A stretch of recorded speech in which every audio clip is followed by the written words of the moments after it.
recording when, okay, so RT, can you make sure that you can have your slides up? Yes, I will. Okay. Do I have the share screen host? I have the ability to host, right? Yes, You're good. Wonderful. Okay.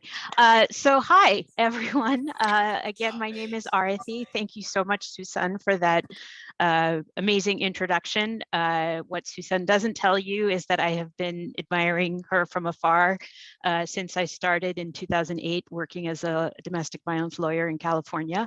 I was a trial attorney basically through legal aid for about 10 years prior to coming to the Family Violence Appellate Project. And so these issues are very close to my heart. I am in Contra Costa County, and I briefly had my own practice in Contra Costa County. So I have a particular place in my heart for this county and people who are doing the work here.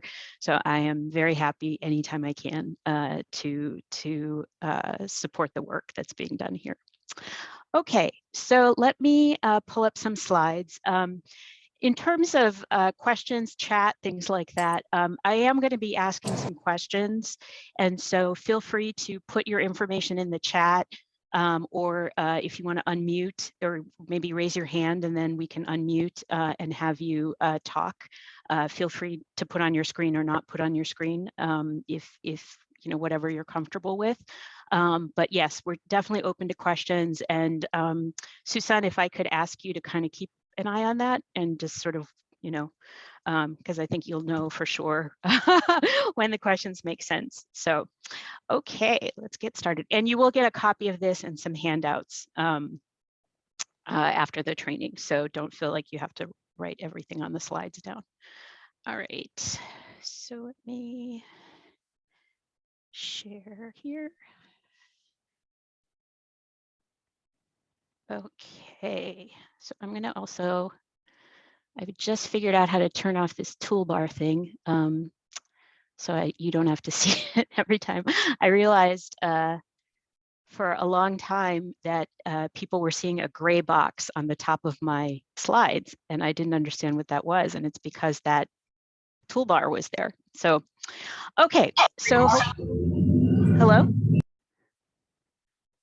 Okay, so hopefully everyone can see. You're getting the slides. So this is confidentiality, privilege, and informed consent supporting survivors of domestic violence in California. Little bit about our organization. We were founded in 2012. We provide free legal representation and support to domestic violence survivors at the appellate court level. So once they go through family court and get an order, and if they, you know, if there's a problem with the order or there's an error, we help them at the higher court level to try to get that changed. And we also provide a lot of technical assistance to attorneys and advocates. We have lots of written materials and trainings and toolkits and things like that. So happy to talk to any of you about that individually or have you check out our website at another time. And sorry, I want to just stop this thing where I am seeing everybody who comes in. It may not work. All right. So just also a quick thank you to Confidentiality Institute, Alicia Aiken, who does this work nationally, National Network to End Domestic Violence, Battered Women's Justice Project are all agencies that have helped in the original development of this training. And this is just a quick disclaimer because they might make me they might make me give back my law degree if I didn't put back something in here that just says, I'm not responsible, it's not my fault, I'm not guaranteeing anything. So this is just a disclaimer that, again, you know, you really need to consult with an attorney or an expert on these issues before you actually take any action, and you shouldn't use this presentation by itself to make decisions about those things.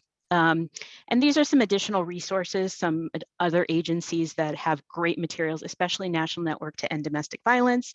They have a whole page that's designed for service providers, as well as separate pages for clients that talk about that give samples, give you information about how to set up agency policies, et cetera, et cetera. Okay, so today my goal is really a couple of things. So normally this training or the origins of this training was specifically for domestic violence advocates, meaning people who are working in shelters, DV agencies, that type of thing, who are either already covered by having a 40-hour domestic violence training or are going to be. So given that we have a much broader audience and a slightly, different perspective, and I wanted to sort of take a step back and really talk about these general concepts, how they apply specifically in domestic violence, but also then, why we should care, aside from the fact that there's laws about it. So I want to start with some of my first questions. So, and honestly, I know that these are broad questions that could take their own day or their own presentation. But if you're like me and you've just felt like the last couple of weeks you've been through the ringer with all the news, one of the things that has been out there has been a discussion about the right to privacy. So just some thoughts. When you hear the word privacy, what do you think of? What does it mean to you as a person? And who do you think makes the decisions and what kind of information? Just what are your thoughts on any of these issues? I'd love to hear what you think. It's a tricky thing because we have privacy as a generic term in society, and then we have privacy which has very particular meanings in certain contexts. Any thoughts or?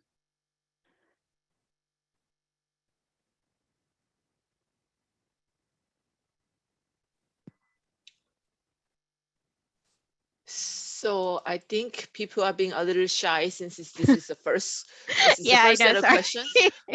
But I think there's no wrong answer, please. Are we supposed to speak up or are we supposed to put it in the chat? You could speak up, Tanya. Go ahead. Okay, I mean, I would say it's control over information that we want shared about ourselves. So okay, ideally, we would have the right to allow somebody to share information that we shared with them. Great. Okay. Anybody else? Swastika shared in the chat that it's subjective to the individual depending on the situation. Okay. Safety. Leslie, thank you. That's a great point, and hopefully we'll keep talking about that. Other thoughts? Something about that people should not know my own private business. Mm-hmm. And it should be up to me what people know about me. In the chat box, thank you. Great, thank you. So just something, I mean, feel free to keep putting them in, even though I'm talking. So just some things to notice about some of the responses you've already heard, right? The word right has been used. So there is this concept maybe that you just have it, right? It's not always clear where that right comes from. Is it something written somewhere or is it something that we just have inherently? But it's seen as a right. There were words about choice and who makes those choices, right? And definitely the focus or the responses seem to reflect the fact that there's an individual choice, right? And it's an individual choice about your own information. So yeah, I think that those are all things that we definitely think of when we think of privacy in a general context. Now, in the context of domestic violence, this is not necessarily different, but I think it's important to be even more specific than we may be otherwise, right? So similar to what people said, it's the individual right to choose whether or not to disclose information, right? But when we talk about the right to choose, we want to be really clear about what that means. So that right to choose means it has to be an informed choice. And we're going to talk about informed consent and what that looks like. And that includes what information to disclose, when to disclose it, how much, for how long, for what's the purpose, for what's the context. There's so much more to disclosure and choice about disclosure, particularly in the context of domestic violence, that if particularly if you are supporting survivors and they are your clients, you want to make sure that that broader view is there, and it's there for you as well as the person that you're working with, right? Any questions about that? All right. So how can privacy be affected by domestic violence? So hopefully some of us are aware of already the fact that privacy is often used as a tool of abuse, right? So information can be withheld. You can withhold information about immigration benefits, about health benefits, about contact from other family members. Access can be controlled, right? So you can't look at that information. You're not allowed to talk to your child's doctor. You're not allowed to go to these appointments. It could be monitored, right? I have to always be there when you see the doctor. I have to always go with you when you do these things. Or, as we know, I have a keyboard tracker on your computer. Or I put something on your car, or I have something in your phone. I have find your iPhone or family share on the phone, so I have to know where you are all the time. And then also information disclosed without permission, right? So it could be something like, I'm going to tell your parents, I told your parents, or everybody knows this about you, or purposely revealing information in a public setting that you would not want to be, disclosed. Sometimes we see that in situations where, an abusive party might talk about their partner's mental health in front of other people as a way to discredit them publicly prior to any effort they might make to try to get safety. And specifically can be used to coerce and control specific behavior, right? This is not an exhaustive list, but this is just an understanding of how it can be used. So when you think of this in this context, right, privacy comes to mean safety in a different way. So the person who said privacy is safety, I think, that's a very important concept to think about, right? Because most survivors of domestic violence have already experienced their privacy being abused in some way. Maybe not maybe not GPS on the car, but in some ways their privacy has been abused already. So you have to start from that understanding that you might be working with a person who has either never been allowed to make that right real for them, or has somehow had that right taken away from them. Okay. Privacy can also be an implicit or explicit requirement for services or safety, right? I'm always mindful of how, when you give referrals to someone who is seeking services, right? They'll tell you, I called all of those people and I had to do an intake with all of them and I had to tell them all my whole story and then they still didn't help me, right? I mean, it's heartbreaking when you hear that. And that the individual agencies, maybe they couldn't help because someone was in the wrong geographic location, or maybe it's not an area that they provide. It's not an intentional act to, not serve someone, but the privacy that the person has lost as a result of having to try to get these services is profound. And it's not something that necessarily everyone thinks about, right? You're leaving a situation where your privacy has been abused. Part of what you're leaving for is hopefully to take back your privacy. But in order to take back your privacy, you have to give all your information to all these services. So it's a real conundrum, I think. And it's important to recognize that kind of push-pull and those contradictions that a survivor has to go through in order to achieve their own sense of safety, right? And even something, I put this at the end here because it's something that in the legal profession that I think that we don't think enough about is, we talk a lot about protective orders, restraining orders, calling the police, doing those kinds of things. And then the expectation is you tell everybody around you that you've done those things so that they also know what's going on, so that if something happens, right?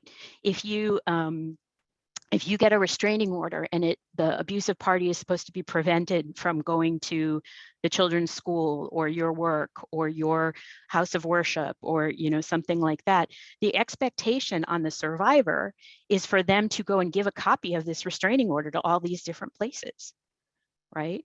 That is a privacy requirement in a way, a breaking of privacy requirement in a way that you have to do as a condition of safety. And it's expected, or it's sort of just assumed, that people will be okay with that, right? Even though it feels embarrassing and maybe it feels, like too much, or maybe you don't want everybody to know, or to think of you in that way.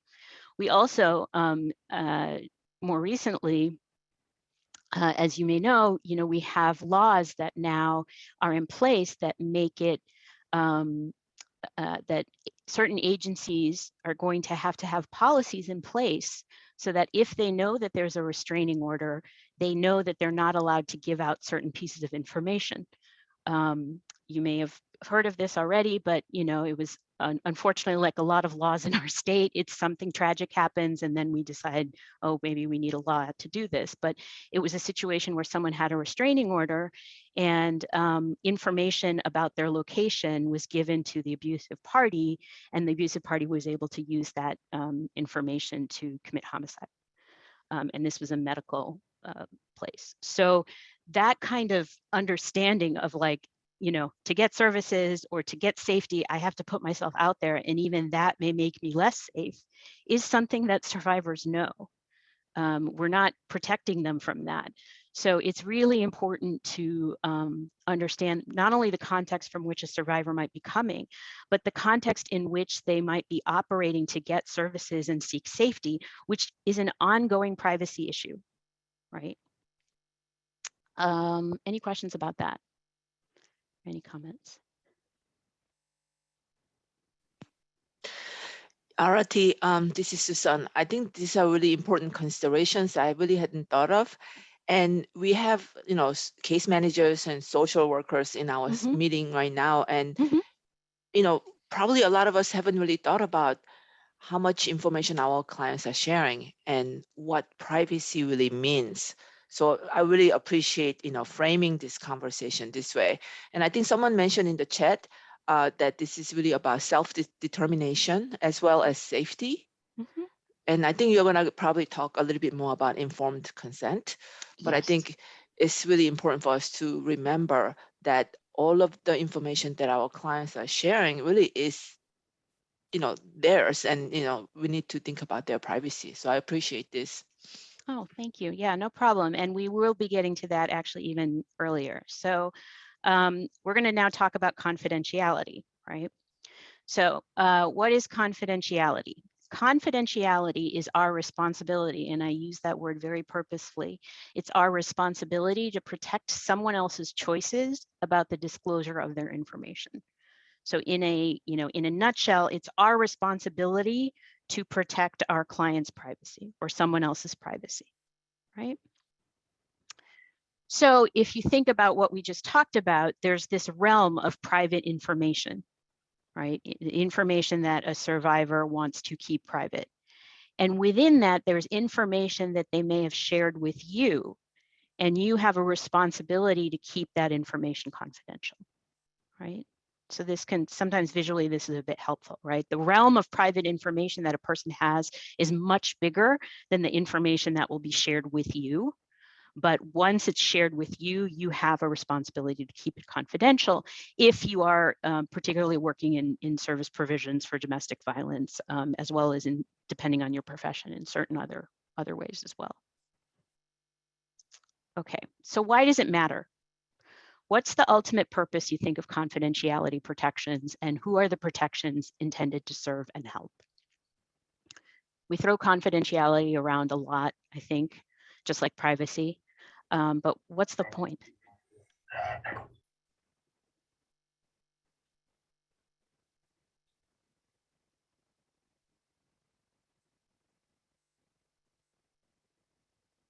Why isn't it enough to just know that a person's information is private?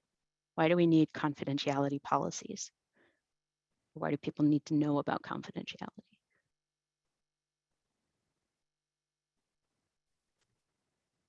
establish trust is in the chat box. Thank you, Adeline. Thank you. Others? Swastika shared information is power and may be used against the client. Mm-hmm. Mm-hmm.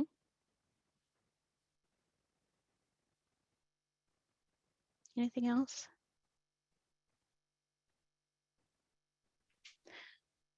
So yeah, as people said, you know, the ultimate purpose of confidentiality protections is to create a safe environment for people to disclose to the extent they need to help them, right? That's really what it's for. It's not about, you know, do I go to court with this or do I go to court with that? Did someone tell me this is not something to be told? All of those kinds of things. The ultimate purpose is to create an atmosphere of safety and trust that will encourage people who need services to access those services to the extent that they want to, right? And that's who the protections are intended to serve and help. And I think that's another thing to keep in mind all the time. Confidentiality protections are not a burden. They're not meant to be, you know, a restriction to feel like you can't do things. They're not meant to be something that, you know, you're always having to kind of feel like you're walking on eggshells about, right? Confidentiality protections are there to serve the purpose of supporting survivors of domestic violence in the context of what we're talking about. But generally, right? Confidentiality protections are in place to serve the person who is receiving services, whatever, in most situations. It puts a responsibility on us, but the responsibility is there because of that need to support, right? So where are confidentiality protections, right? We talked about sort of the right to privacy and, you know, is it inherent in your, you know, self as a human being? Is it in law? Well, confidentiality protections, believe it or not, are actually written into laws. So these are some of the places where you might find confidentiality protections: federal law, state general law, business and professions codes, which are codes, say, for example, attorneys, people who work in the hair industry, people who work in all kinds of different industries have codes under the business and profession codes for how they're supposed to operate, how they're supposed to run their business, how they're supposed to behave towards their customers. And then, of course, ethical standards for licensing and professional bodies. Right. I know some of you on here have identified yourself as MSWs and LCSWs, and so you know you're aware as well that separate from whatever there might be in the code as a condition of your license or a condition of your being part of a professional body, you have certain standards, right? So they don't come from nowhere, right? They definitely exist and they're there, and there's something that we can draw upon, right? So federal confidentiality laws. In the context of domestic violence, definitely, hopefully a lot of you know about the Violence Against Women Act, Victims of Crime Act, and the Family Violence Prevention Services Act. The Family Violence Prevention Services Act is generally the federal bill that covers funding for shelters. So not everybody gets that money, but a lot of places do. A lot of places get Violence Against Women Act funding or Victims of Crime Act funding, right? And confidentiality is baked into these laws and baked into the requirements for receiving funding under these laws. HIPAA, something probably all of you are familiar with, right? That's just another example of, and when you think about it, right, HIPAA didn't always exist. Right? HIPAA came into being because what was happening was not adequate to protect the privacy of folks, right? So they created this in order to enshrine concepts of our responsibility to keep information confidential. And Family Education Rights and Privacy Acts, FERPA. So, you know, that's about student educational records, right? So these are just some of the places where you'll find provisions about confidentiality in federal law. The Violence Against Women Act specifically prohibits agencies from disclosing personally identifying information about clients who are victims of domestic violence, dating violence, sexual assault, or stalking, right? And you'll see in the Victims of Crime Act, there's similar language talking about trafficking and crime victims that's other crimes that may also involve gender-based violence. And it includes information about people who merely request or denied services by an agency. Why do you think that is? Why did they need to include that?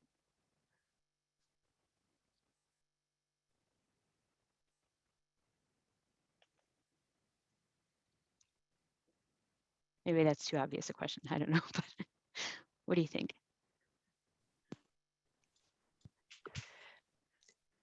Is it because, oh, someone says ensure safety. Swastika said safety. Mm-hmm. I mean, think back to that person I was telling you about who had to call 5 different agencies to get help and wasn't able to get help from, 4 of them, right? If only the agency she got help from had to keep the information confidential, then how does that protect her privacy really, right? So you have to be able to include people who are not participating in services, who are not able to get services, or who are just inquiring about services, right? Again, disclosure. You want people to ask. You want people to call and find out, can you help me, right? And be able to feel like they can do that and then make a decision about whether they want to get help rather than be, locked in or tied in or having given up information that they can't control anymore in order to do that. Victim service providers are generally nonprofits. Oh, go ahead. Alrighty, just one more thing. Can you briefly talk about what you mean by personally identifying information? We are getting to that. Oh, I have okay. a whole slide on it. So, Right, so yes, absolutely. Great question. So victim service providers are nonprofits, right? That's a big important thing, nonprofits, all right? And it includes places that are not just shelters, but transitional housing, rape crisis centers. The exception is for court order or mandated by statute, right? So prohibits agencies from disclosing personal information, identifying information, except for by court order or mandated by statute, right? So that's your responsibility right there, right? No court order, no mandate by statute, don't disclose, period, right? What is personally identifying information? Okay, here we go. So basically, personally identifying information includes the name of the client.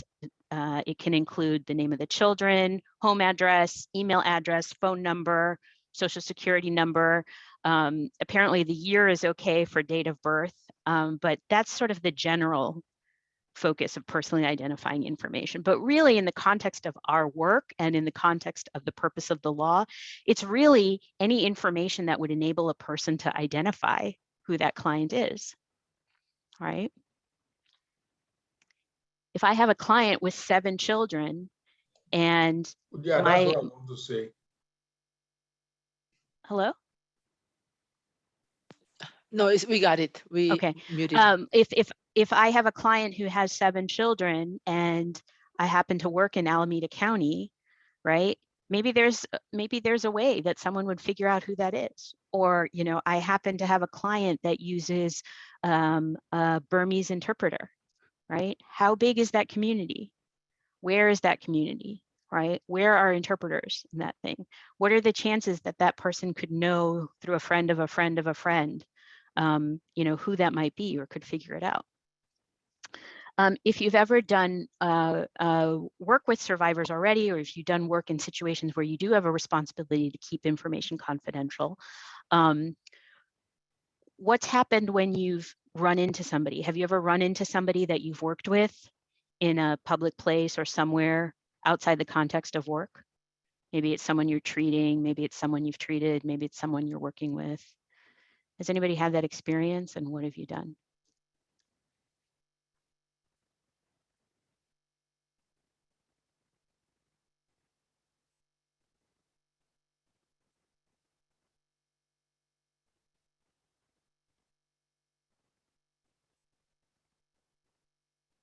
Well, that's great.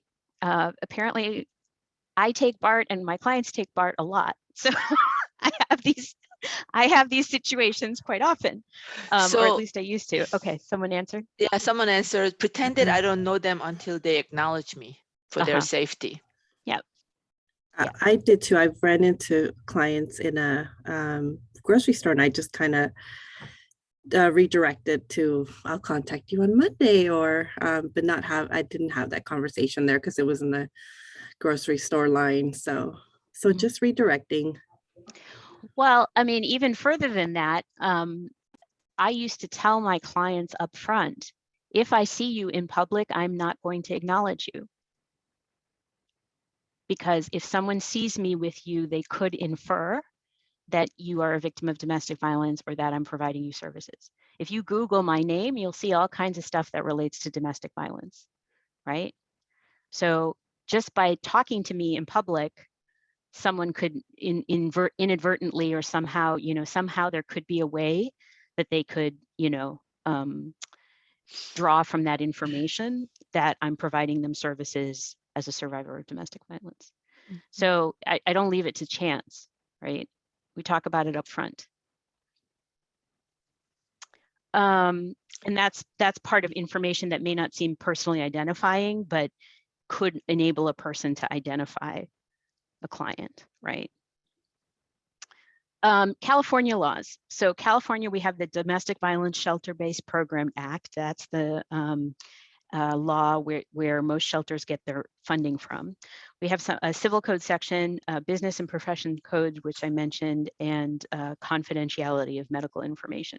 So we have these federal laws that have these rules, and in California, we've made the decision to have some more specific laws that either strengthen or repeat what's in the federal law, or in fact go further than the federal law. So for domestic violence shelter-based programs, those are programs that get marriage license fees, right? And because they're getting money from the county, in some cases, you might think that because they're getting money from the county, they are required to have to give some information, right? But it specifically prohibits the county from asking agencies to give personally identifying information, right? Just because they give you money doesn't mean they buy access to confidential and to information you have a responsibility to keep confidential, okay? They can request some general aggregate stuff, but they cannot require any of this. Now it says exception, reporting child abuse if mandated. That's a slightly different thing. That's not really the same as the county asking. But it's technically that because it's a county department. But really what this means is the county agencies that are giving out funding are not supposed to act that. Okay, California funders. So this is a general rule too. It's not even just specific to marriage license fees.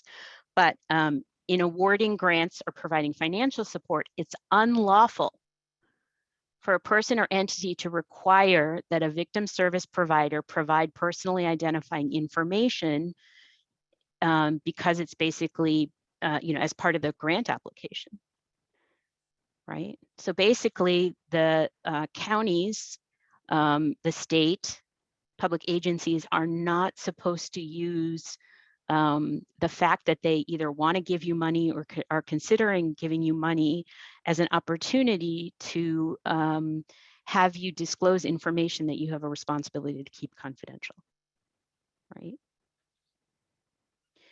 Business of profession codes, attorneys, we talk about sort of attorney-client confidentiality, privilege.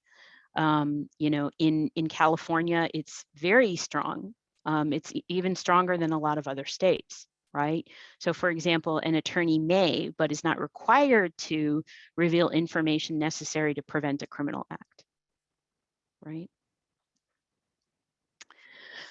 Codes of ethics for social workers. For those of you who are already social workers, you probably all know this, but just if you're not, especially, social workers have confidentiality rules as social workers, independent of whatever their organization is doing, right? And it's not even just, it's not even just a matter of don't disclose, but even in the disclosure, and you see this with the other laws too, it's least amount of confidential information necessary to achieve the desired purpose, right? And that's a theme that's going to come up in our discussion today, right? Is what's the purpose, who is it for, and what do you actually need to disclose for that purpose, okay? And all of these things as well, you'll see both in marriage and family therapists and in social workers, and you'll see this with domestic violence as well. Review with clients the circumstances where confidential information may be legally required, right? So what are some of the obstacles to confidentiality? One is we're going to go through these. So these are what I consider some obstacles, and I'd be curious to see if you think there are others. So one is that the victim survivor, and I use that term just generically. I know that different people who experience domestic violence consider their situation differently and may label themselves as something different. The myth of the perfect victim survivor, a failure to build a relationship of trust, and assuming we know better, right? So what is your relationship to the victim survivor, right? What is the supposed purpose and goal of any interaction with the victim survivor? And again, what is the purpose and intent for the information sought, right? There are lots of services for domestic violence survivors that are not provided by domestic violence shelter agencies or by domestic violence counselors. There are lots of services through particularly public agencies, for example, and other places where there may be private information of a survivor that needs to be disclosed, that you are supposed to be keeping confidential, or you should be keeping confidential, but you're not a domestic violence counselor, or it's not a domestic violence service agency, right? So as part of what I consider to be a broader universe of understanding these concepts and working collectively to protect them as being good for all of us, it is important, what's your relationship, right? If you are someone who is directly providing services and that's the goal of your agency, that's your, this person is your client, that's a pretty straightforward way to be able to think about it, right? If you work for a larger entity, if you work for the government, if you work for, a broader array of interests, sometimes that can get a little fuzzy, right? And you really need to be clear. And if you are clear, you need to be clear with the person you're working with, right? Hey, my ultimate goal is going to be the children, and I'm allowed to prioritize their needs above yours. If in my judgment, that's the way it's going to go, right? And what is the purpose and intent for the information sought, right? Information, and I don't mean any disrespect to any profession here, but information that is sought in the context of a criminal investigation is generally for the purpose of determining whether there's enough evidence to bring charges and there's enough evidence to prosecute, right? That's independent of whether the victim survivor may or may not want to prosecute. This is not to say that district attorneys' offices or those offices don't take that into account or anything like that, but there's an independent purpose and goal and responsibility that those offices have, right? That's different from the purposes, responsibilities that a domestic violence counselor might have, or somebody who's working for the Department of Social Services might have, for example. Okay. So enduring myth of the perfect victim. So I wanted to bring this up because this is actually a case that came out last year.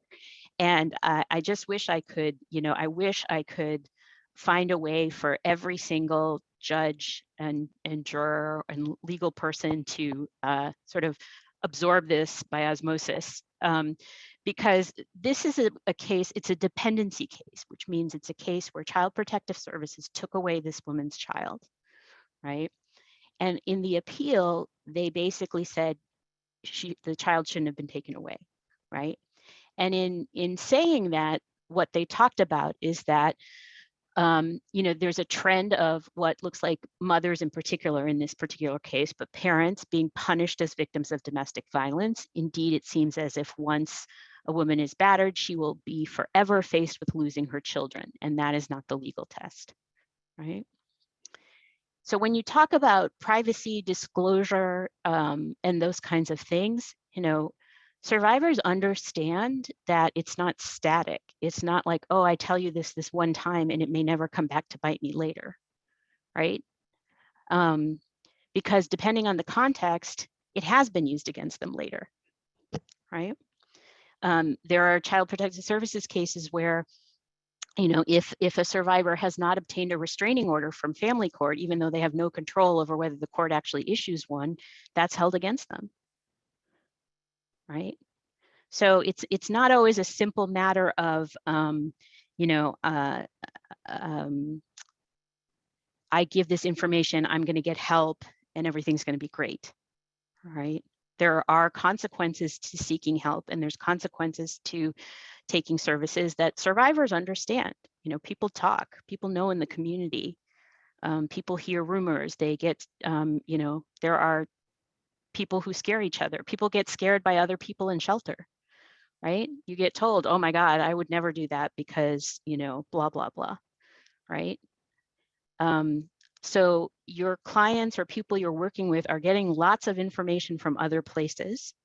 And some of that information includes information that may be very similar to what they're being told by the abusive party, which is that you are going to get in more trouble if you say something than if you don't say something, right?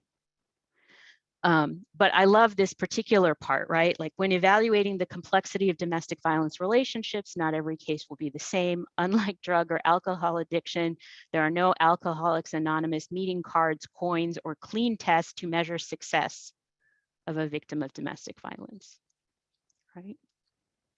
And then the next piece of this, which I also think is incredibly important, is this is talking specifically about credibility, but what it says here is that we expect victims to be sweet, kind, demure, blameless, frightened, and helpless, and not multifaceted people who may or may not experience fear and anger.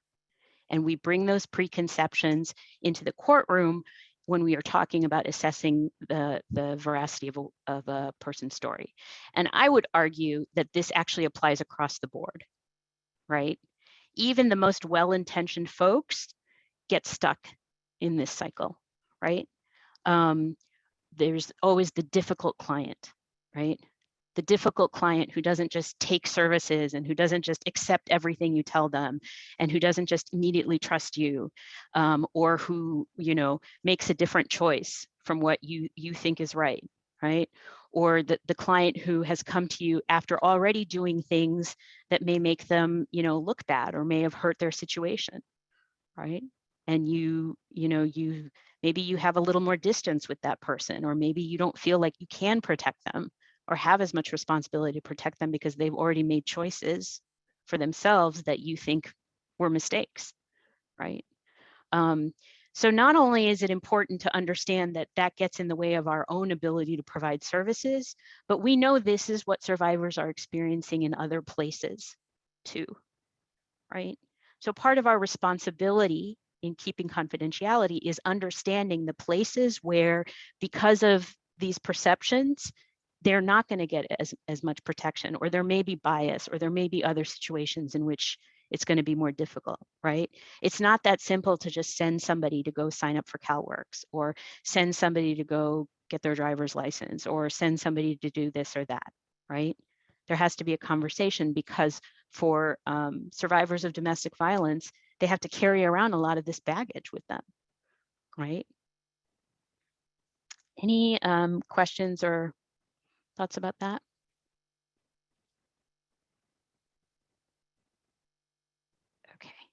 Okay. Susan, I actually have no idea what time it is. So if you can kind of just keep me on track a little, that'd be great. You're doing great. It's 10:51. Okay, great. Fantastic. Okay. And then building relationships of trust, right? So what is involved in building a relationship of trust? Taking time. And that's the one thing that so many of us are not allowed to do, is take time, right? We are under this constant pressure to move through, to meet deliverables of numbers of people, to meet cases, to meet that kind of thing, right? And yet that's actually completely the opposite of what's needed in order to actually build a relationship of trust, which should be a cornerstone of confidentiality, right? The whole purpose of a confidentiality is to encourage disclosure. In order to encourage disclosure, you need to build trust, right? And building trust takes time. Right? Verbal, visual, or in-person interaction, right? Not always. Some people are able to build trust over email, but sometimes it does take a phone call or a FaceTime call or a Zoom call or I can tell you, we're a statewide organization, and even though we don't go into trial court with a client the way a trial court attorney might do, having a visual conversation with our client makes a huge difference, even though we're never going to go to court with them, or we're not going to be regularly meeting with them in person. Having those conversations by video helps both them see me as a person, and hopefully someone that they can trust, but it also means that I'm seeing them and they know they're being seen, right? Explanation of the written word, right? So this is another thing where, and I will say this because I think the legal profession is partially responsible for this, but we think that if we put it in writing, we're giving the information. And the reality is that we don't know, and that's not necessarily true, right? How many times have you been in a situation where you basically have to hand a stack of forms to somebody who's coming to get your help, right? Fill out this, fill out that, read this over, ask me if you have any questions afterwards, right?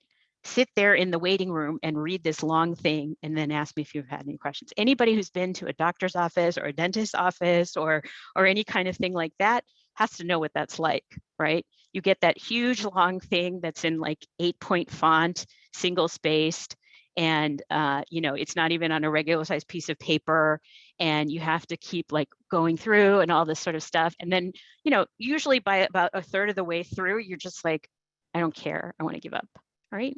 And you sign it. Or how many times have you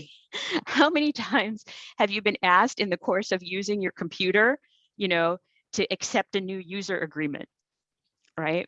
And it's like, oh, we'll email it to you. You can scroll down this whole window and read the whole thing, or you can just check that box that says, I agree, and move on with your life, right?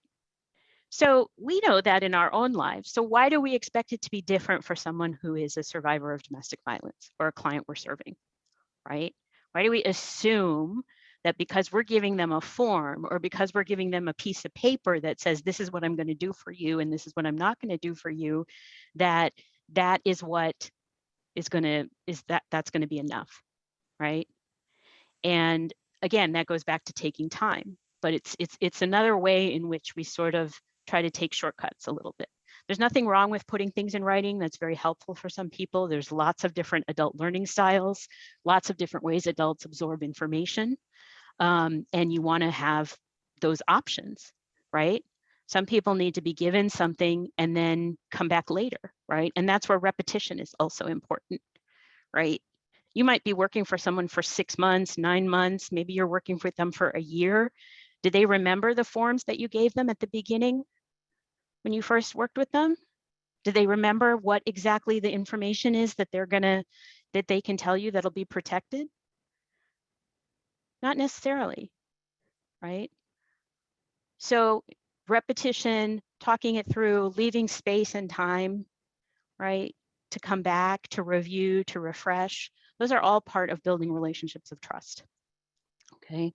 And then this goes back to that other slide I had, honesty about whose interests are served, right? Who are you there for, right? And if there's somebody else or something else that has a priority in terms of your obligations, are you being honest about that with the person that you're working with, right? The person that you're asking to trust you with their private information, right? Honesty about the limitations of your role and your agency, and support to find resources that are outside of your scope. This is another thing that I think is incredibly important, because it's very easy to tell somebody you can't do something, right? but being able to help someone find some place that can, if that even exists, you know, means that that person's being heard, right? There are lots of limitations that are placed on us, some of which we are glad for, some of which we hate, but they're limitations nonetheless. But being clear about that from the beginning is so important, right? You could be the 5th person that a survivor is encountering, that you could be the 1st person, right? And depending on who you are and depending on them and the situation, everything may be pinned on you in someone's mind, right? You are the person that's going to solve everything. You are the person that has all the ability to make everything easy, explainable, and you know, you are the person who can make the decisions, right? And in most cases, that's not true, right? And you don't want to set it up that way from the start. And then this, you know, this I don't mean in any way to be condescending, but the fact of the matter is, fulfill any promises you make and keep your word. Keep your word, right? Don't say you can call me anytime, and then when they call you, say I can't talk to you, right? Don't say I'm here for any questions, and then later on say, you know, I don't answer those kinds of questions, or that's not what we do, or that's not my job, or, you know, whatever. And I'm not saying anyone here does that, of course not, right? Most of the people, everyone who does this work is so dedicated and so committed and makes their own sacrifices to do this work. I clearly understand that. But this is just a basic thing that I think both we can do, but also if we know that a survivor is working with others, they may or may not be experiencing this, right? And that affects their ability to trust you too, right? Any questions about that?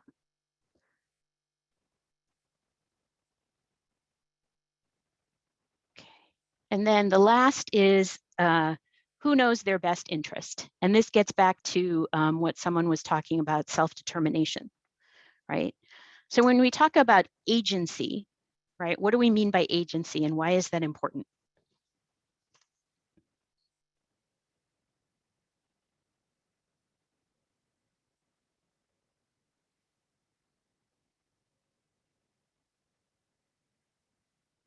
Why don't, when, you know, someone comes to us and says, you know, I'm experiencing abuse, I need help, why don't we just give them a list and say, you do this, this, this, this, this? Why don't we do that? Or why should we not be doing that?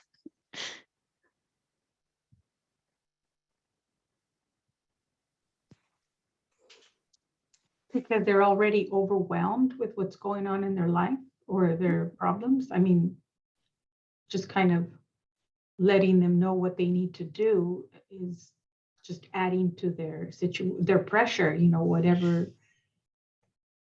I would think. Yeah, that's one way of looking at it. I mean, I think, you know, you are going to have someone who will say, okay, thank you, I'll just do whatever you say, right? Because there are so many decisions, there are so many things that are overwhelmed about. And for some people, it's a relief to have someone else do it, right? But even in those situations, why do we want to prioritize victim survivor agency? So Leslie says sense of purpose, value, and empowerment. Mm-hmm.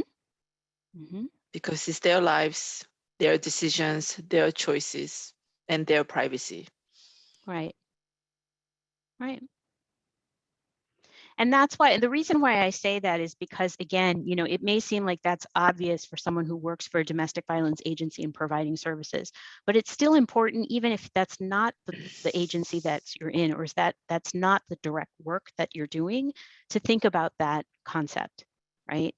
How are we helping someone to become their own best advocate, right?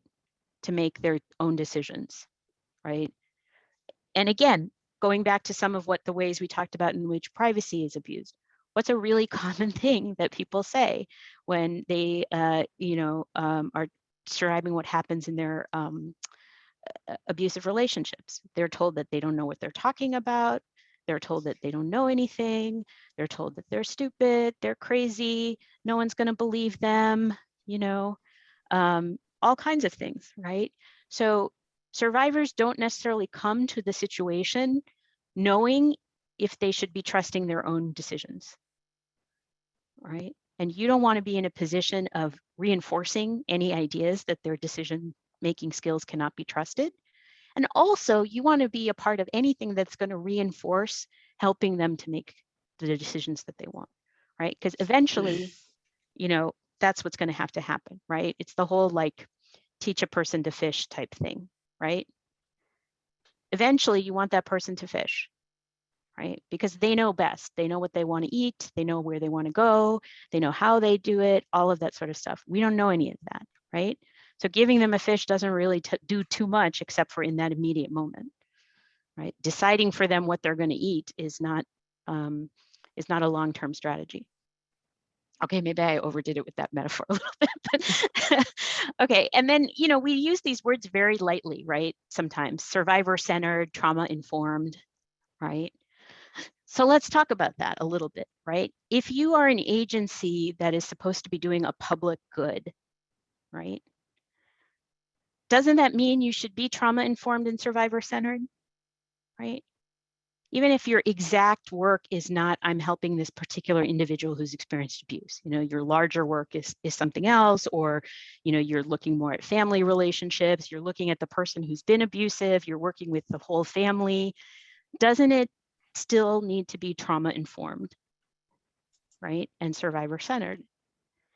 And if that's the case, you can't ignore this issue of agency, right? So even when you don't have the exact same obligations and the exact same responsibilities as, say, maybe a domestic violence counselor or maybe a physician or maybe somebody else, these concepts are still important. And I think that there are still things that if we actually are really committed to holistically providing solutions to end domestic violence, we all need to think about, right? Okay, so just a quick sort of what makes confidentiality policies work, explanations up front, helping those you serve to keep their information confidential. One of the things that, you know, if you may have already experienced this a lot with your own work or your life experience, but certainly one thing that really became clear for people who didn't know these issues during the pandemic is the fact that people don't automatically have a place to keep things, right? We kind of assume that we give people a bunch of forms and pamphlets and stuff, and they have some place they can keep them, and that place is safe, or that they have the ability to print out the PDFs, or they have the ability to, you know, have a place to have a phone call with you, right? You're saying, oh, call me anytime, but do you know if they ever have a place where they can safely call you? Right? Those are the kinds of things that, so it's a little bit more than just saying, okay, I have a responsibility. Part of my responsibility is helping you figure out how you are also going to keep your information private, so I can help it be confidential. Right? Any questions on that, or? I think Pamela shared that victims have had so many choices taken away.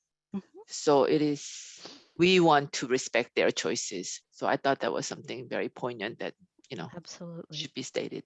Absolutely. Absolutely. And I think that again, just to add on to what you're saying, Pamela, I think that that's a concept that isn't limited to being a shelter or a DV agency, right? That's a concept that can be throughout programs that work with survivors of domestic violence. Okay, so we're going to talk about privileges now and understanding legal privileges. And I'm saying legal privileges because privilege, as we know, is used in many different ways. We have that term in our general dictionary of words, but in this particular context, it means a very specific thing. It's a legal or evidentiary privilege, right? It's a law or statute or other binding rule that prohibits disclosure in a legal action or proceeding of an individual's private information without their consent or against their will. Okay, so what does that look like? Examples.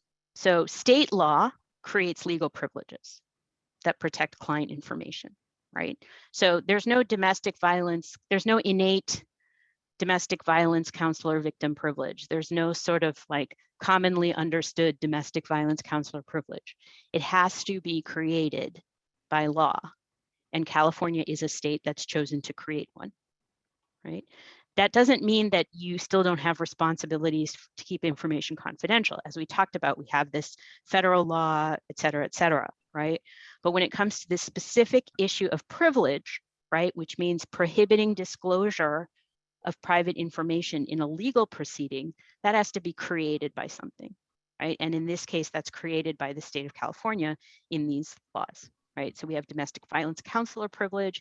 We have a separate one for sexual assault counselors, human trafficking counselors. You've probably heard of these other privileges. Of course, you know, I talked about a little bit about attorney-client confidentiality, attorney-client privilege is there, psychotherapist patient, doctor patient, et cetera, right? These are all laws in our evidence code. So where are they? They're in the evidence code, right? And why are they in the evidence code? Because it's all about what can be evidence in a legal proceeding, right? So what is evidence? Evidence is anything that makes something more likely than not, or anything that tends to establish the truth or not truth of something, right? In a very, you know, sort of just simplified way, right? Something has to be something that's going to help the decision maker, usually the judge, decide whether or not something did or did not happen, and whether or not something did or did not qualify as breaking the law or upholding the law, right? So when you look at it in that context, it's so much more narrow than what we might think about when we think about privilege, right? It is not that we're all walking around and privilege is everywhere. Privilege is very legal privilege and evidentiary privilege, not life privilege, sorry. We may be all walking around and there's life privilege, but legal privilege and evidentiary privilege is very specific and narrow, right? And again, let's get back to the goal. And this is written into the law itself. If you look at the law, you'll see what it says this: encourage victims to seek counseling and help them by enabling them to safely and confidentially discuss their situation and options with a qualified domestic violence counselor, right? That's the goal, is to promote safe disclosure as needed to help them get safety, right? And access services. So it's not a absolute privilege, and we'll talk about that in a second. So generally, privileges apply to testimony or records. So testimony can be oral, it can be written. Records, it generally applies if there's a legal court matter, an administrative hearing, such as workers' comp or housing, that type of thing, another type of proceeding. But it only applies if the information is in fact kept confidential. So that's where you get back to this idea as how are you fulfilling your responsibility, both to keep information confidential, but help your client keep that information private, right? In general, privileged information should never be released to a third party without a client's consent, even when the request is not made in connection with a formal proceeding, right? So the fact that it's not a legal proceeding, it doesn't mean that the privilege applies, but it doesn't also give you more rights to disclose that information, right? So what are a victim's legal rights under a privilege? They have the right to refuse to testify about protected information, right? They have a right to refuse to disclose or produce a writing, object, or thing related to that protected information. And they have the right to prevent another person from testifying or producing the writing, object, or thing related to that information, right? These are all rights that the victim has. So let's just go over a little summary of all these concepts here, okay? So what did we say? We said privacy is the individual person's choice to disclose information. Confidentiality is protecting the individual's choice about disclosure. And privilege is a legal rule prohibiting the disclosure of private information as part of a legal proceeding against someone's will or without their consent. So if you want to look at a visual of it, this is sort of how it relates, right? Like we talked about before, how this is the realm of private information, right? Information which a survivor has choices about whether to disclose. And then confidential is the information they've chosen to disclose to you that you have a responsibility to keep. And then privileged is a subset of that information, right? Because not everything is going to be in a court or legal context, right? And it only applies in that context. So it's very important to not sort of throw it around as something that's going to apply in every situation, right? Because it doesn't.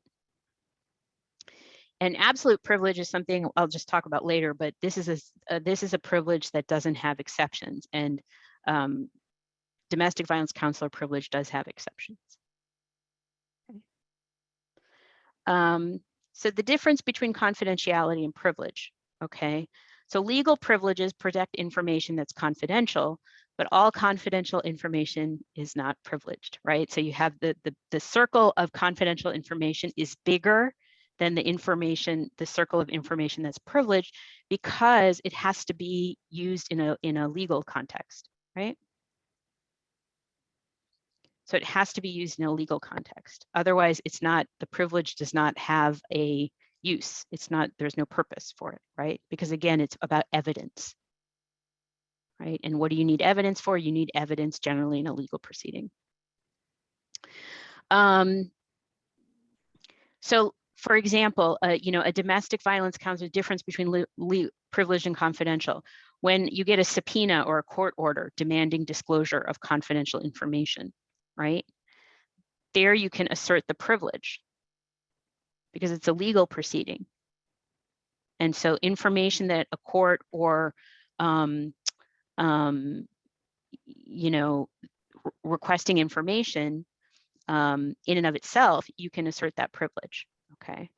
Now, there are times when courts may order the confidential information to be disclosed, and we'll talk about that. But in general, you're only talking about the privilege when it comes to something happening court-related. So what happens in real life?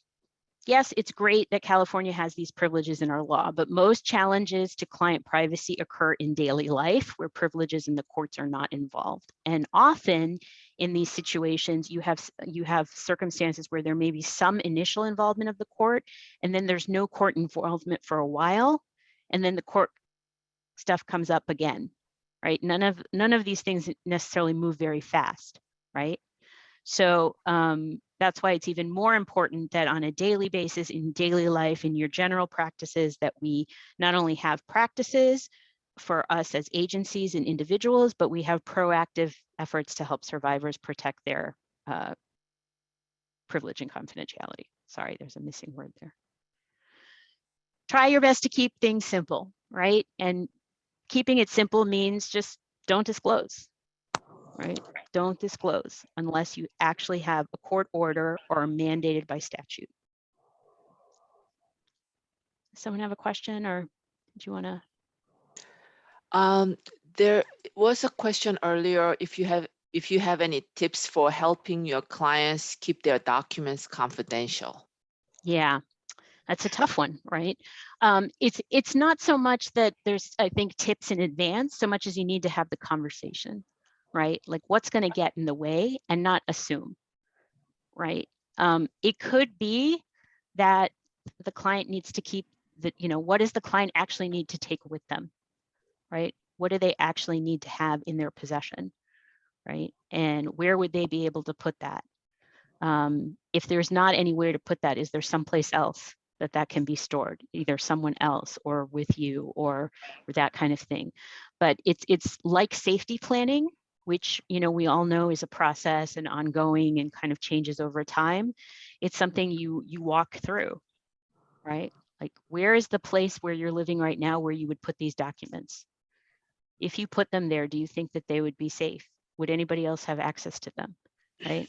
Are you worried about someone seeing the information that I've given you, right? Kind of just talking those things through, because again, there are circumstances you're not going to know, right? You're not going to know that like the desk that they put everything in also happens to be easily accessible to this, that, or the other. They're going to give you circumstances about their situation that'll illustrate maybe some of the issues, right?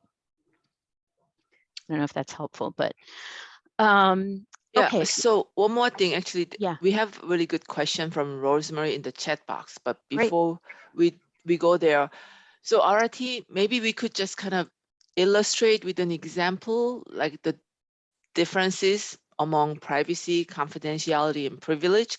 I think your slide is very clear, but I think I would love to just kind of go over that in a like real life case scenario. So let's say if I'm a client, you know, I come to you, you're an attorney, my domestic violence attorney. I come to you because you have this great reputation and I just want a consultation because I'm not Yes. ready to file for restraining order or divorce, but I share information about the physical and emotional abuse I have suffered. So that information that I have is my private information and it's my right to privacy. Yes? Yes. And then what duty do you have that, you know, we discussed? So I'm asking you, please, Svarati, I'm not ready. I'm just sharing this information. You're my Yes. attorney.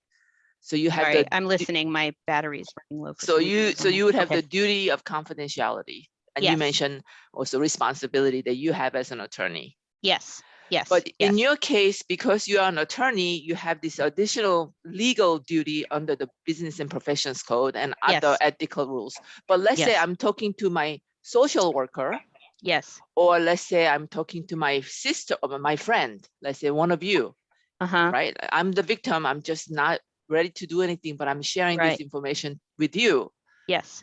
Are you saying that you not even a social worker, because social worker has some sort of business license thing, but let's say Right. you are just you work at a local organization, you don't have any specific the licensing requirements, but I'm Right. just talking to you.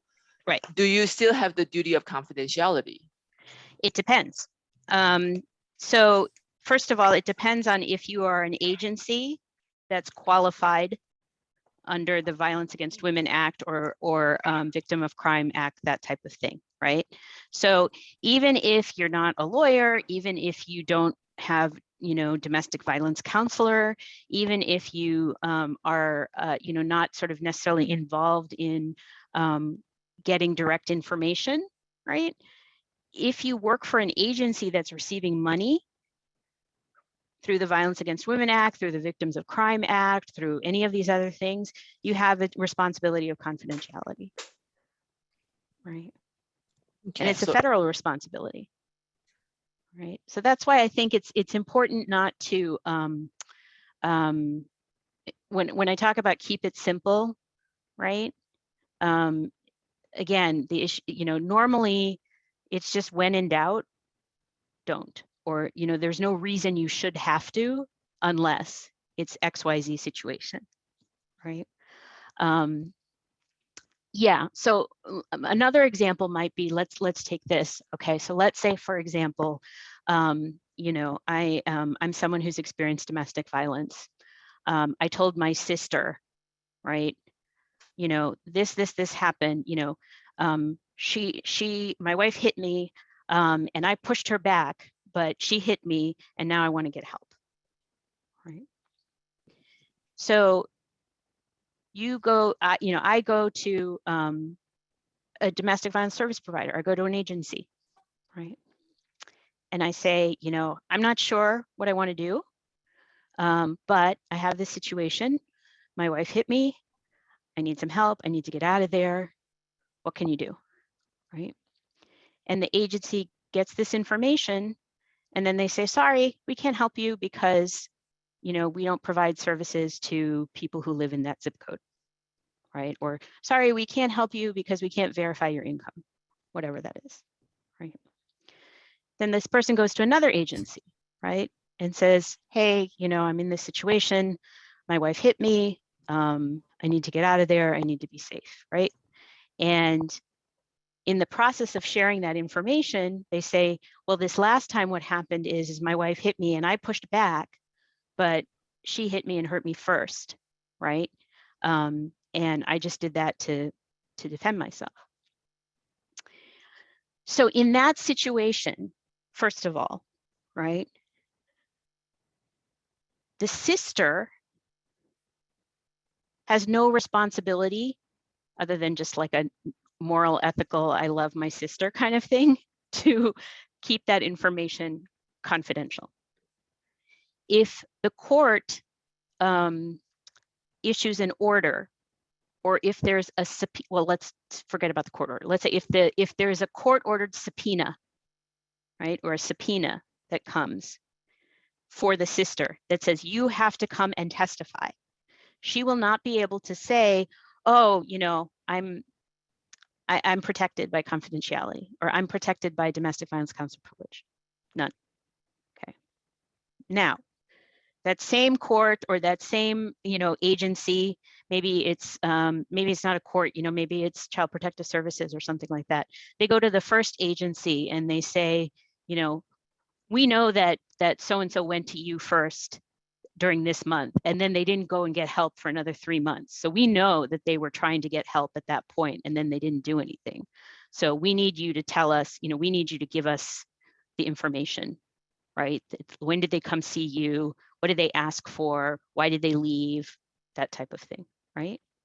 That information is confidential, first and foremost. So it would need a court order or a law, right?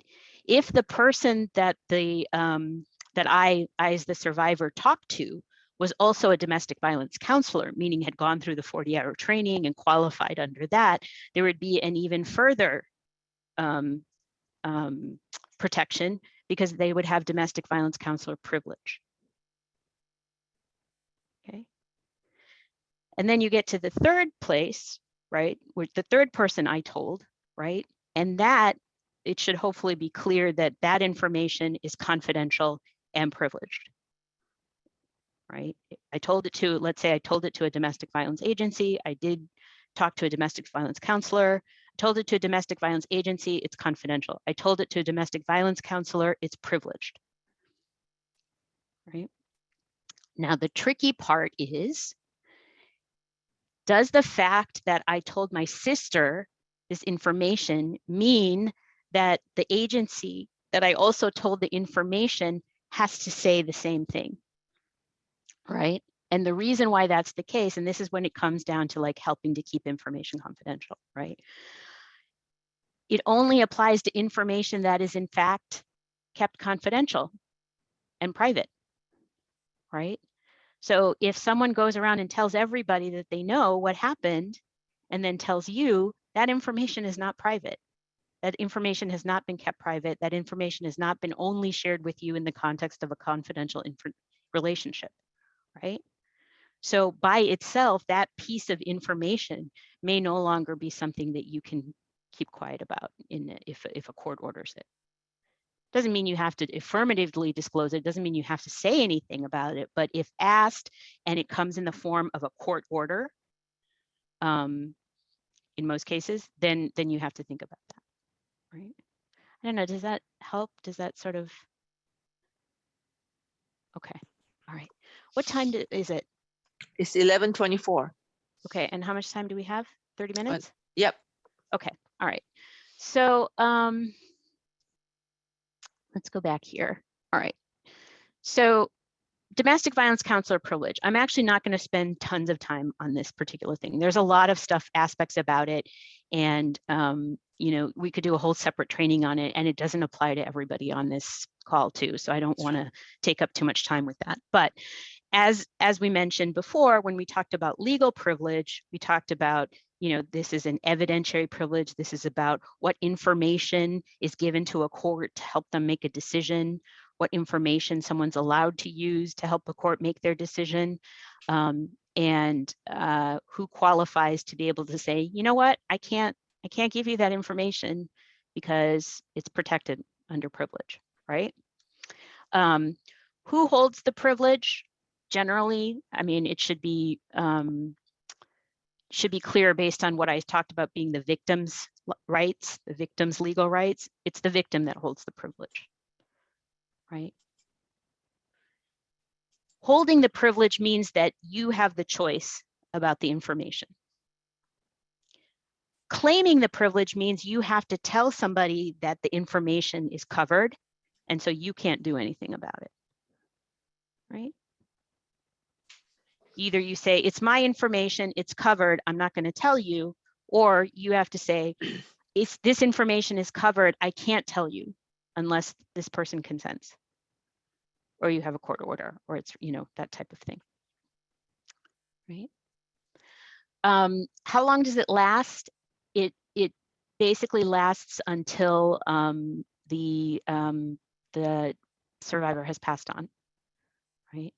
Unfortunately, we live in a world where, domestic violence is a leading cause of homicide among women. And so the reality that a domestic violence survivor will not survive and live a normal lengthy life is there, and it's happened. And I know, I wouldn't wish that experience on anybody, to have that client situation like that, but it's something that happens in our work. And so the privilege no longer exists after the person dies. So what does that mean? Generally, what that means is that in that kind of context, if someone was requesting the information, you would have to give the information, right? If it was a court order or if it was a thing, right? You couldn't just say, the only reason I can't give this information is domestic violence counselor privilege. Now, there's some debate about whether confidentiality applies after death. It's not clear in the federal law, but the best practice is to assume it's confidential, right? So outside the context of a court proceeding, you still want to keep the information confidential. In the context of a court proceeding, you may have to disclose some of that information because you can't claim privilege if the survivor no longer is alive. If that makes sense. Okay. So I'm going to, if you close your eyes for a second, I'm going to flip through a bunch of slides. So I don't want to make anyone dizzy. But when you get these slides, you'll see that there's a lot of information in here too about the privilege itself. And just some quick information, the information that's protected is what's called a confidential communication, right? So it's information exchanged in confidence, right? And that's another part of what confidentiality means, right? Is that you are working to help make sure that the communication you have with that person is in confidence, right? Kind of like what someone was saying, you're not having the conversation in the grocery store where nobody has any expectation that the information will not be heard. Okay. If your person you're working for wants to start to have that conversation, that's where you would come in and exactly like the person said, you would sort of steer the conversation to something else, right? Or literally stop the person right there and just be, look, this is not a confidential space, so I don't want you to share anything, right? It's a broad definition. It can be the identity of a client. It can be the name, address, phone number. Again, we talked about how disclosing a client's identity can reveal the fact that they suffer from a condition or are seeking services, right? And protecting identity generally is part of providing safe, candid forum in which to address problems.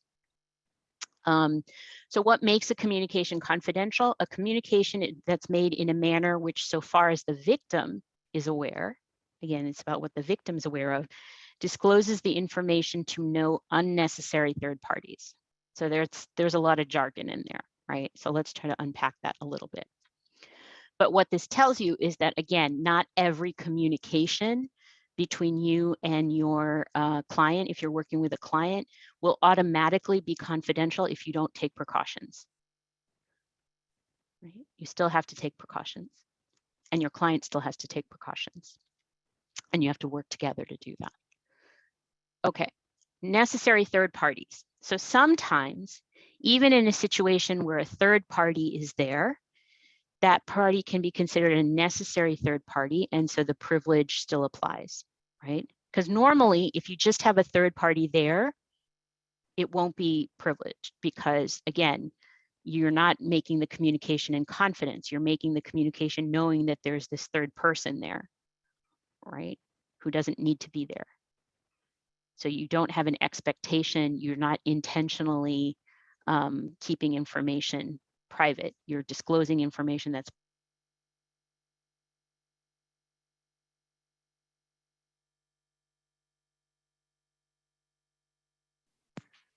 RT, you froze? Uh-oh. Or is it me? Hello? Can you all hear me? We can hear you, Can Arati hear you. froze. RT is frozen. I hear you, but the other person's froze. Okay.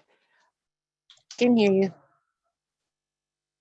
Yeah, so she's having internet issues. I'm gonna, oh, she'll come back. sorry Okay. about that. I'm back. Oh, there you are. Yeah, I apologize. I don't know what's going on. My computer is plugged in and it keeps saying my battery is low. So I don't understand that, but we'll figure it out.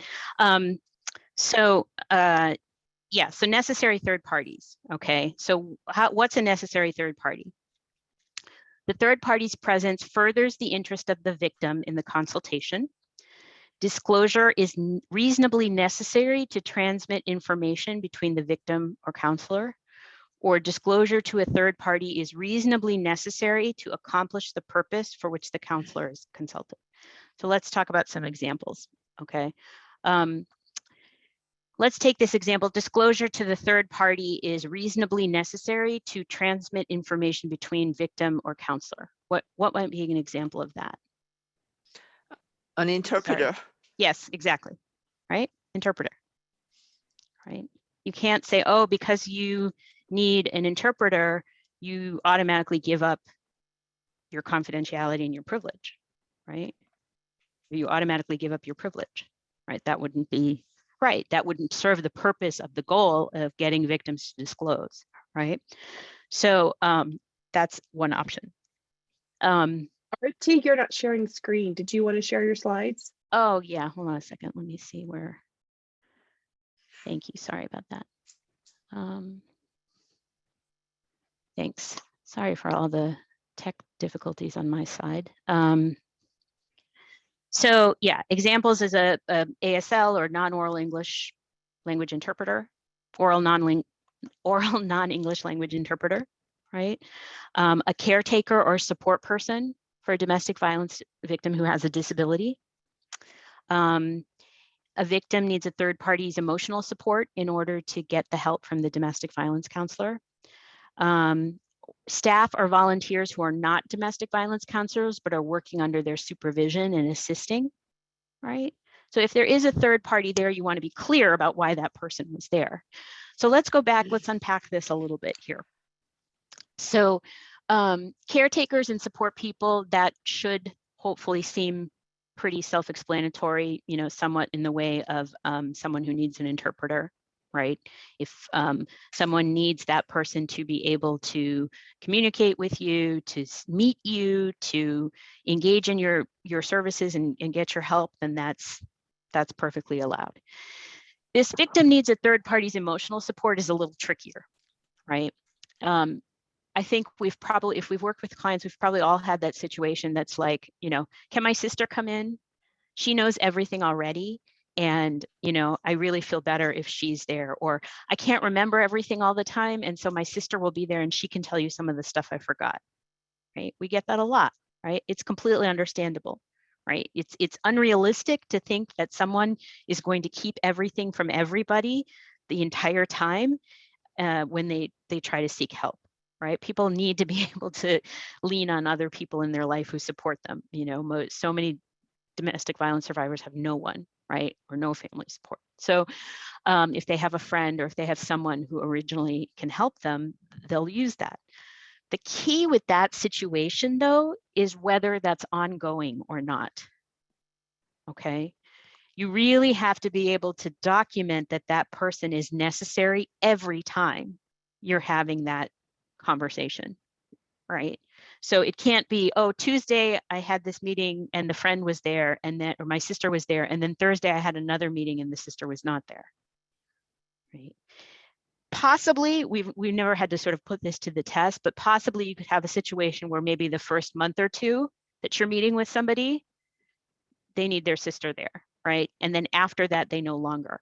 But you can't have this in and out kind of situation. That's what's really important, right? And if you can explain it that way too, that also might help someone to understand, right? What the situation is, and just talk through, what is it that you're worried about? Okay, if you're worried about forgetting something, we're going to have more than one session. If you're worried about forgetting something, I'm going to be, repeating and reflecting back what you said. And so we can think about it, right? There's probably very little that if you forget it in that moment, we're not going to have a way to, right? So it's partially helping to relieve their concerns, and also explaining what the impact might be of having this person in there. Okay. Staff or volunteers, again, you might have, maybe you have a client, I don't want to say social worker because that's a whole other different thing, but maybe you have like a client support person, right? In addition to you, right? A client can have a support person in addition to you, maybe through your agency, right? So that person can be there because they're working with you, they're working for you, they're under your supervision, and you have the privilege, right? This is particularly helpful when you have volunteers and when you have, people who are helping, but they're not full-time staff, or people who are not able to be there all the time, right? But you want them to be participating or learning. It's important, as long as you're working under the supervision, right, and assisting in that particular case. Okay. Any questions about that? Okay. So we just talked about this, if they want another person present. In the context of law enforcement, one thing that's important to remember is that domestic violence victims are allowed to have both a counselor and a support person of the victim's choosing present in an interview with law enforcement or the district attorney's office. Right? Keep in mind that those conversations are not confidential or covered by privilege, right? In the sense that you still have to keep the information confidential, but the district attorney has no obligation to keep it confidential or privileged, right? There's no privilege there that prevents the district attorney from using that information. And it comes right from the penal code. Now, law enforcement does have the ability to exclude a person if their presence would be detrimental, but we've had situations where domestic violence counselors and support people have to literally come with a copy of the statute in their hand to get the ability to sit in on that interview, right? But they are a necessary third party. Okay. Support groups. This is also a really important question, right? Support groups. If a victim discloses information in a support group, is that information confidential? And if it's confidential, can it be privileged? What do you think?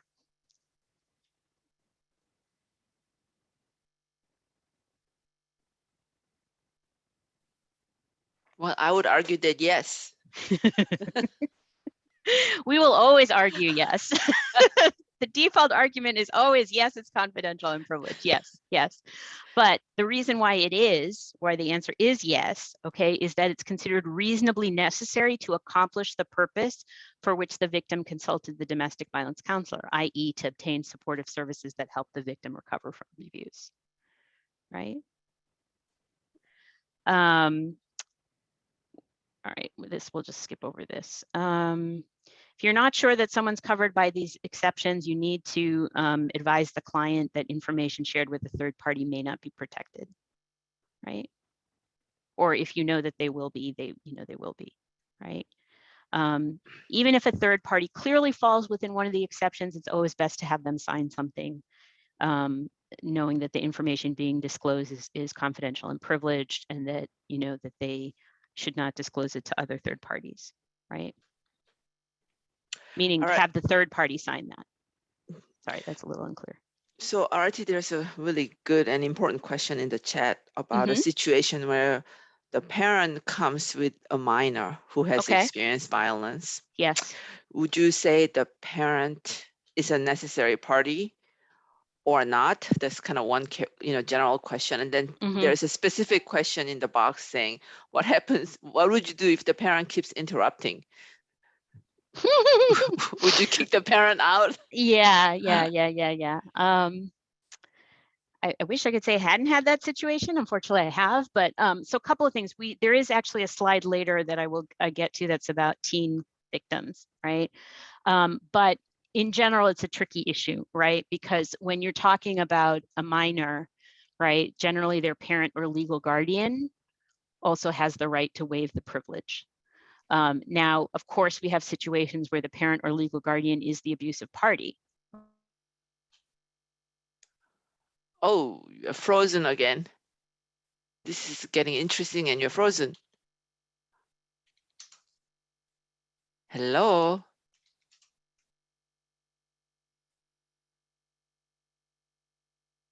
Sorry, everyone, stay here, please. And this is really the part that I think is getting interesting and important. And Arati is frozen again. And let's give her a minute.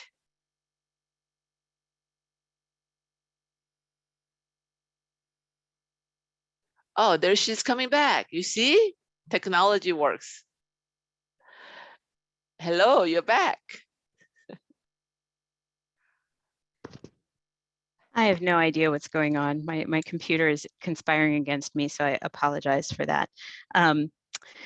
So yeah, with the situation with the minor, essentially, what you're dealing with is that the parent or legal guardian is the person who has the ability to waive the privilege. Usually what we try to say is we think about whether, is it an agency that's already allowed to provide services to minors directly, right? So you can look at some of your funding for that. And then, yeah, I mean, hopefully it's a situation where, the parent is just trying to be supportive, right? But if it's a situation where the parent is interrupting and things like that, I mean, what I've tried to say is sometimes I've taken them aside, and said, oh, can I talk to you for a minute? And we'll take them aside and try to make that clear, what I'm trying to accomplish or what I need to accomplish or what needs to be accomplished and how that needs to go. Sometimes you can do it by setting boundaries up at the beginning, right? You can say, I know you really want to, support Arati here. I'm grateful that you're here. That's fantastic. I'm going to ask you, even if you know the answer to a question, to please let Arati respond, right? And let me ask the questions because it's very important that everything come from Arati, right?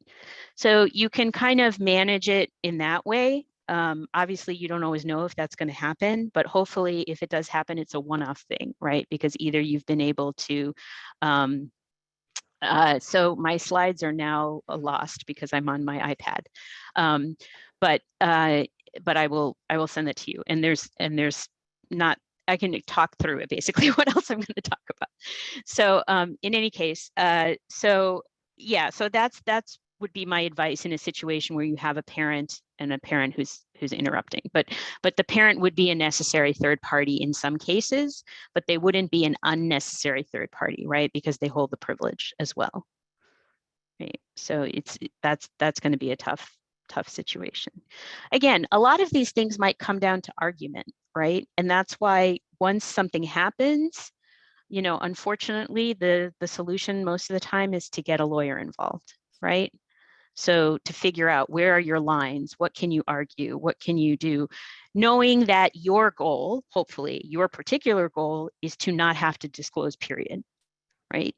That's actually much clearer than if you're in a different situation, right? Where that's not necessarily your primary client, that's not necessarily your situation, right? That's why it's always a little bit difficult. But that's why we're also talking specifically about domestic violence counselor privilege, right? And not just all confidential information.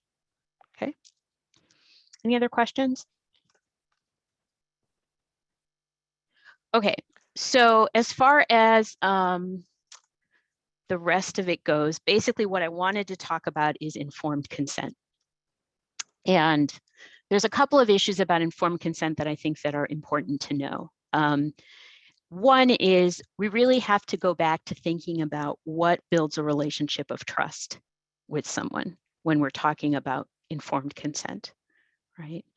And what are the possible circumstances or situations in which someone might feel that they have to give consent, whether or not they really know what they're doing, right? We talked about all the situations for us, right? The computer and the, I still remember one of the first things that happened when I went to law school is our professor said, did any of you park in the parking garage? And people were like, yeah. And they're like, have you ever read the back of your ticket, right?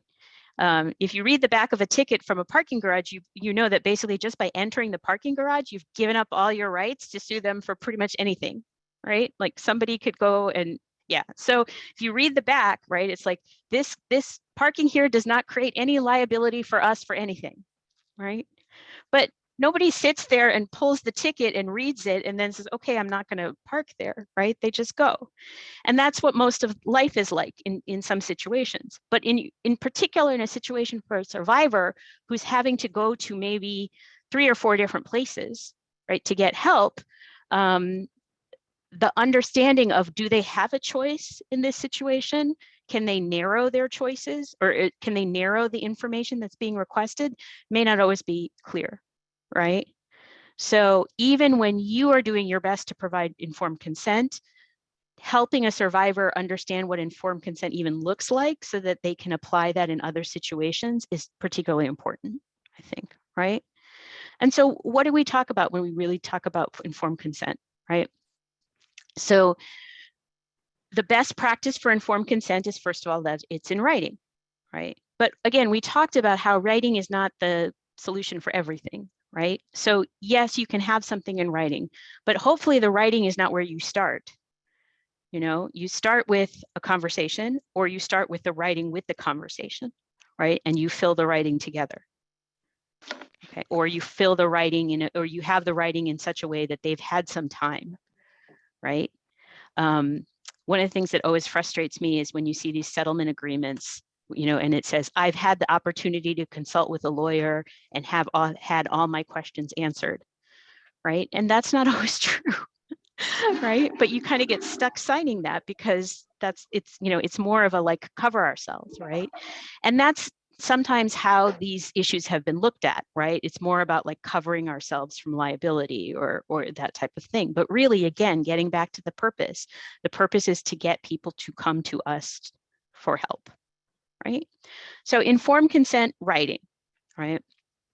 And a big key of writing is that there's limits.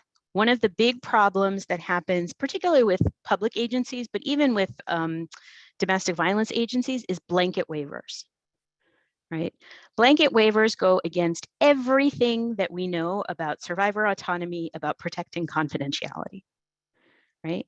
Because what a blanket waiver says is, you decide now that for now until the end of time or the end of when I give you service, in every situation, you're okay with me having information. And that just is not true, and it shouldn't be true, right? We're in a situation where hopefully a survivor is developing their own agency to the extent they don't have it before.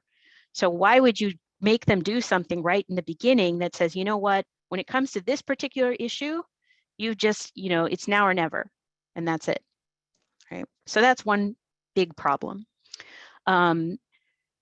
Writing, it should be specific as to the place, the person, and the purpose.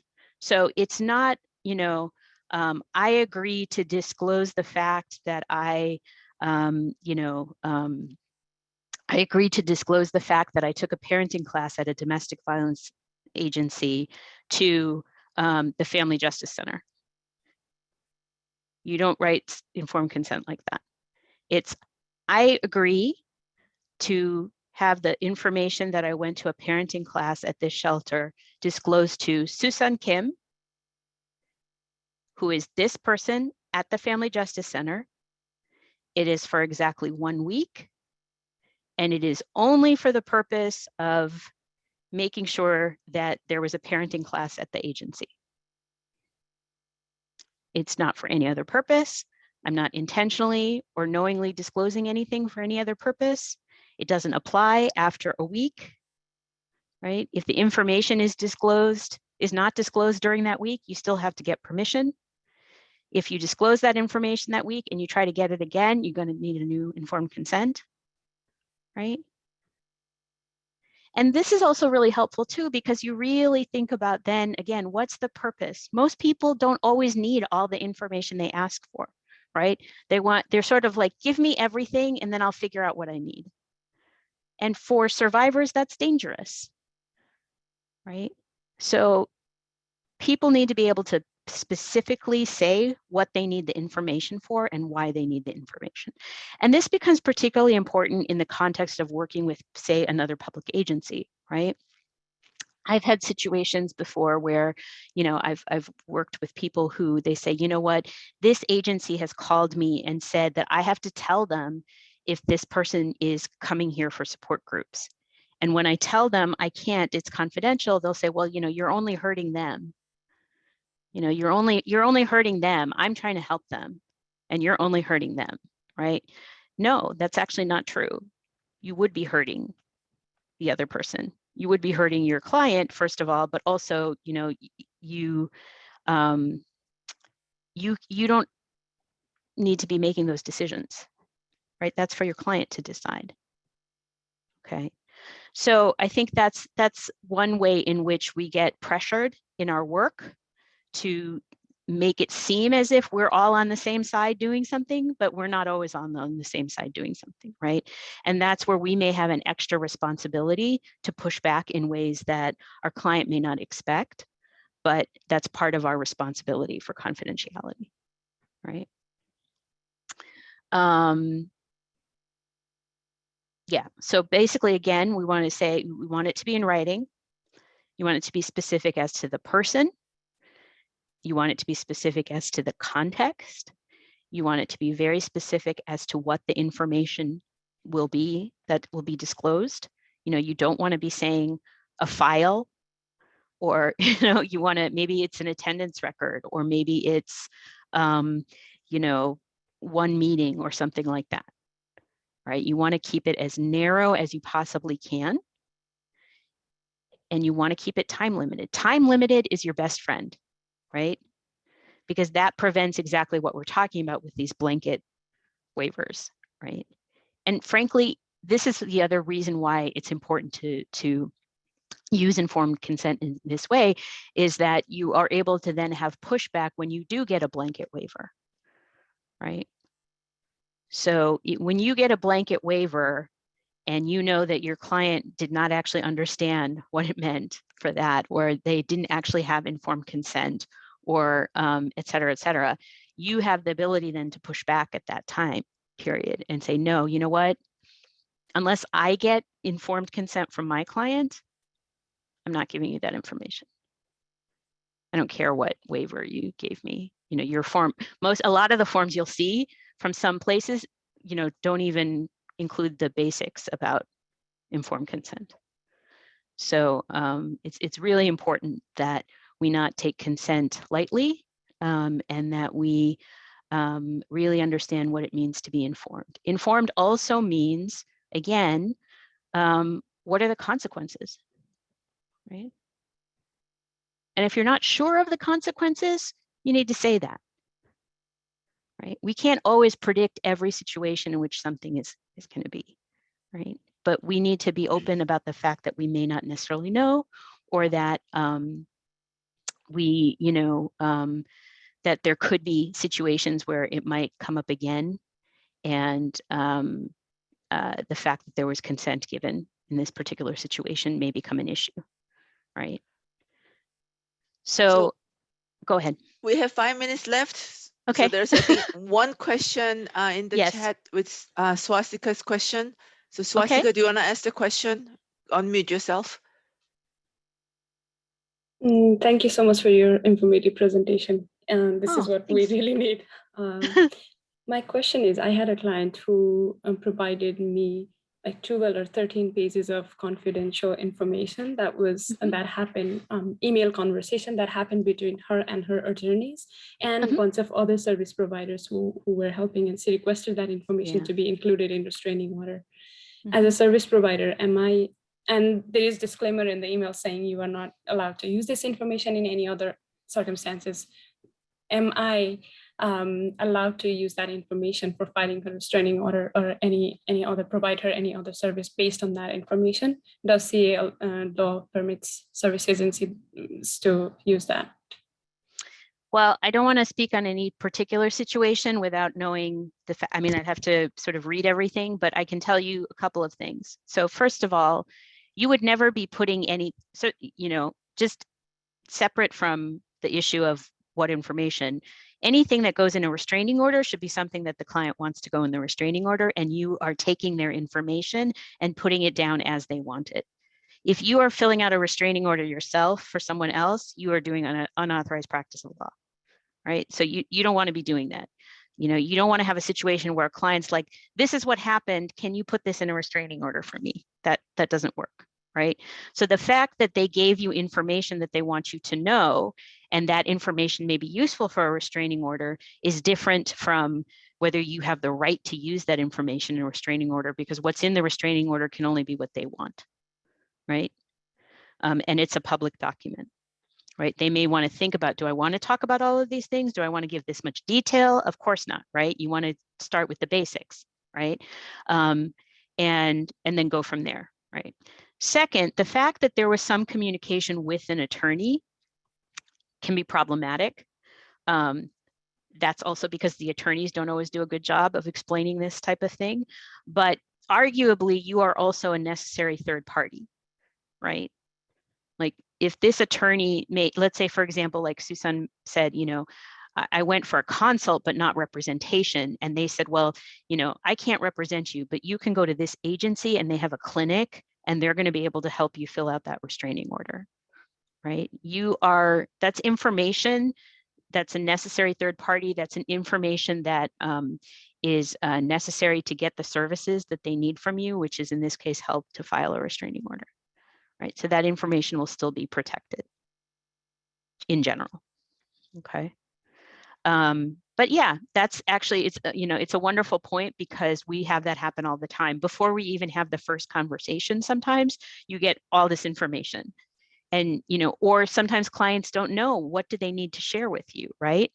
And so they think I'll just share everything. And it's so much easier to just forward a bunch of stuff than it is to sort of go through and think all that kind of thing. So you do want to talk about that, right? You want to talk about those scenarios, and that's what takes time, right? That's what takes time. You know, maybe you say, don't forward me anything without talking about it, right? Or don't, you know, if it's from your lawyer, don't forward it to me, or, you know, whatever it is, right?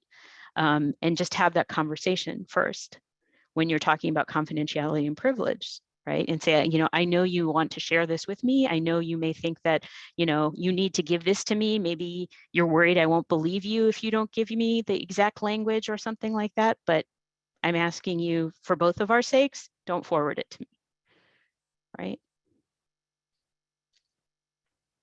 So I'm assuming my 5 minutes are up. I truly apologize. I'm so sorry for all of the technical difficulties on my end. I don't know why that's happening. I'm going to have to look at my computer. It's plugged in completely and it just kept saying no battery. So no idea, but I really appreciate everyone who stayed on and your patience and your kindness. And there's a lot of things in the PowerPoint that I sort of alluded to, but that are in more detail. So hopefully you can use that as a little bit, thanks, Erica, that you can use it as more of a checklist. What I'm gonna do too is I'm going to put right here my email address. So please feel free to reach out to me if you have questions about the training, or if you read the PowerPoint